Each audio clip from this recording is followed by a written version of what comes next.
ചെറിയ കുട്ടികൾ നമ്മുടെ വീട്ടിലുണ്ട്. തീരെ പൊടി പിള്ളേരെ നിർബന്ധിച്ച് നോമ്പ് പിടിപ്പിച്ച് പ്രയാസപ്പെടുത്തരുത്. 7 വയസ്സാകുമ്പോഴേ അവരോട് നോമ്പ് പിടിക്കാനും നിസ്കാരം കൊണ്ട് കൽപ്പിക്കാവുള്ളൂ. നമ്മൾ 4 വയസ്സ് 3 വയസ്സുള്ള പിള്ളേരെ കൊണ്ട് ഇടങ്ങേറാക്കി. ഈ ചൂട് സമയത്ത് പിള്ളേരെ ആകെ ഇടങ്ങേറായി. എങ്ങനെയൊക്കെ അവൻ പിടിച്ച് വൈകിട്ടാവുമ്പോഴത്തേക്ക് നോമ്പ് തുറക്കുന്നതിന്റെ കടിയായിട്ടിരിക്കുന്നതിന്റെ ഫോട്ടോ എടുത്തിട്ട് ഭയങ്കരമായിട്ട് സ്റ്റാറ്റസ് വെക്കുക. എന്റെ മോള് നോമ്പ് പിടിച്ചു, എന്റെ മോൻ നോമ്പ് പിടിച്ചു. അല്ലേ? ഉമ്മായും വാപ്പായും ക്രെഡിറ്റ് എടുക്കുക, വിശപ്പും ദാഹവും പിള്ളേരെടുക്കുക. അതാണ് ഇപ്പോഴത്തെ അവസ്ഥ. ക്രെഡിറ്റ് മൊത്തം നമുക്ക് വാപ്പാക്കും ഉമ്മാക്കാണ്, പിള്ളേർ മൊത്തം ആകെ ഇടങ്ങേറാകുക. അത് ഇസ്ലാം പറഞ്ഞിട്ടില്ല.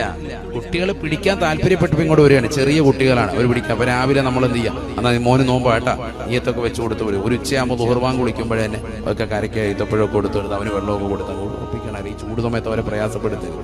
പിള്ളേർ വെള്ളം ചോദിക്കുമ്പോൾ കൊടുക്കണം, അവരെ ബുദ്ധിമുട്ടിക്കരുത്. ഇതിനോടൊരു വെറുപ്പ് വരരുത്. 7 വയസ്സ് വരെ അങ്ങനെ തന്നെയാണ്. കുറച്ചൊക്കെ പിടിപ്പിക്കണം. ഒരു 5 വയസ്സാകുമ്പോഴത്തേക്ക് ഒരു ഉച്ച വരെ, 6 വയസ്സാകുമ്പോൾ കുറച്ചുകൂടെ ഇങ്ങോട്ട്, 7 വയസ്സാകുമ്പോൾ അങ്ങനെ തന്നെ. പിന്നെ അങ്ങോട്ട് 8 ആയപ്പോഴത്തേക്കും അങ്ങോട്ട് പൂർണ്ണമായിട്ട് പിടിക്കാൻ വേണ്ടി പരിശ്രമിക്കുക. വെള്ളമൊക്കെ ചോദിച്ചാൽ ഇച്ചിരി കൂടെ നിൽക്കും മോനെ, പൂർണ്ണ വെള്ളം ചോദിച്ചാൽ മോനെ അസുർ വരെ നിൽക്കുന്നൊക്കെ പറഞ്ഞ് അങ്ങനെ ഇതാക്കുക.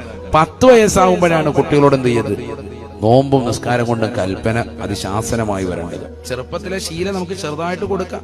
ഒരുപാട് പ്രയാസപ്പെടുത്തരുത്. ഫുള്ളായിട്ട് പിടിപ്പിച്ച് പിള്ളേരെ